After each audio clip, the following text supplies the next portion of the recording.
The Lord's Sermons, Sermon 51, the parable of the thorns in the field, Matthew chapter 13, verses 19 to 30.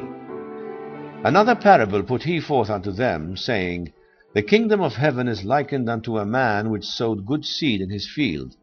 But while the man slept, his enemy came and sowed thorns amongst the wheat, and went his way. When the blade was sprung up and brought forth fruit, then appeared the thorns also. So the servants of the householder came and said unto him, Sir, didst not thou sow good seed in thy field? From whence then hath it thorns? He said unto them, An enemy hath done this. The servants said unto him, Wilt thou then that we go and gather them up? But he said, Nay, lest while ye gather up the thorns, ye root up also the wheat with them. Let both grow together until the harvest. And in the time of harvest I will say to the reapers, Gather ye together first the thorns, and bind them in bundles to burn them, but gather the wheat into my barn. May 2nd, 1872. The parables of this chapter contain the whole history of my teaching and also the history of my creation from beginning to end. The history of my teaching because they show you upon what different ground my teaching and my words fall. And the history of my creation because they clearly reveal to you how the divine word of the highest spiritual consecration, rising from level to level, finds its expression in the millions of worlds. And as is the impression which my word makes upon millions of people is different with each individual, thus also the evolutionary process of each world is different from that of the others. These parables, as I told them once to the people of Israel, were taken from ordinary life so that the listeners could easily understand them. But in spite of this, they did not comprehend in the parable which was chosen for this Sunday, who among them was compared to the good ground, who to the stony places, and who to the wayside upon which some seeds had fallen. This parable shows that I do want to convert people through acts and words, but that the good seed, since the world with its pleasures mixes with it, grows only sporadically in some places, and does not generally bring forth the fruit that should result through the words from my mouth. It also reveals that the end, the harvest, will separate the good from the bad, and that the good will receive their just reward. The obstinate and evil, however, will have to experience the long road of matter until they have thrown off all impurities and can join the harmony prevailing in my heavenly kingdom of the Spirit as a spiritual note. Since the fall of Lucifer, in the whole of creation that which is good or light, which is the spiritual, has its opposite in that which is evil or heavy, the material or physical. The immense multitude of apostatized spirits who had fallen with Lucifer and were bound in matter as its carriers, classify all the created worlds according to their spiritual content, and that is why the worlds are more or less light or heavy from a moral and spiritual viewpoint. This means that on all the globes the great principle of the highest attributes of my own inner self is expressed as the greatest love with all the qualities arising therefrom. The sole purpose of my coming to your earth and teaching my disciples was to reveal to all created beings my spiritual kingdom, its laws and its fundamental principles. When I taught on your earth, I did not say anything new, but always the same, which since the beginning of creation I had impressed upon all my spirits, namely, what their ultimate goal is to be, and what they must strive for. Even into matter with its imprisoned spirits, I put the impulse to strive for perfection, thus to spiritualize the external, the components of matter, until the latter, in harmony with its inner nature, can finally rise to higher potencies in the evolution of life, from a heavy rock up to man who is conscious of himself, and who then, conscious of his mission, must spiritualize his own material nature until ultimately, when his outer nature has become equally spiritual with his inner man, he is ready to be received into my kingdom. The parables about the sowing of the seed correspond to the progress through these phases. For the seed sown, fallen upon various kinds of ground, will bring forth various fruit depending on the elements it finds there for its growth. The setting free of the human nature, that is, man's free will, brings about this different conception of my teaching as I once taught it to my disciples, and as I at present again reveal it to only a few on this earth. Men, standing midway between the two poles of good and evil, had of course to show different reactions in the way they would or could grasp my teaching. As the countless worlds in my entire creation all differ, thus figuratively expressing the various ways of comprehending pure truth, so man also differ with millions of deviations, each individual considered as a spiritual world in itself. Thus you can recognize in these parables the far-reaching significance of the seed.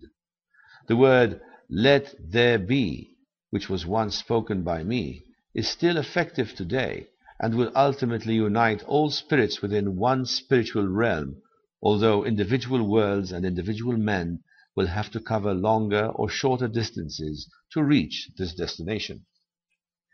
My word, or the expression of love in all its aspects, contains all of creation and my whole teaching.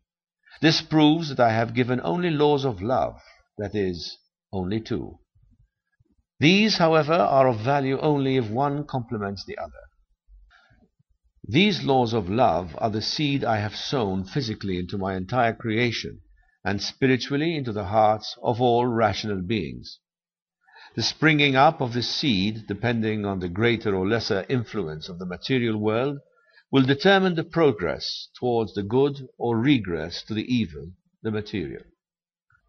In consideration of the liberty of man and all created spirits, there also had to spring up thorns among the good wheat, as I told it figuratively in the parable. In this case, those people who did not walk upon the right path will realize only at the end of their earthly pilgrimage how far they have strayed from the proper road to their salvation. Then the struggle, which so many believe to have ended with their departure from this world, will have to be taken up once more in the other world from within, under different conditions, and with only few aids and great obstacles. What physical death is for each individual, as a small spiritual world, is for mankind on earth the end of all that is material, of all worldly temptations, which will still come to pass prior to my second coming, since after that the spiritual kingdom on your earth will have its inception, and my seed, or my word, will bring forth equal fruit everywhere.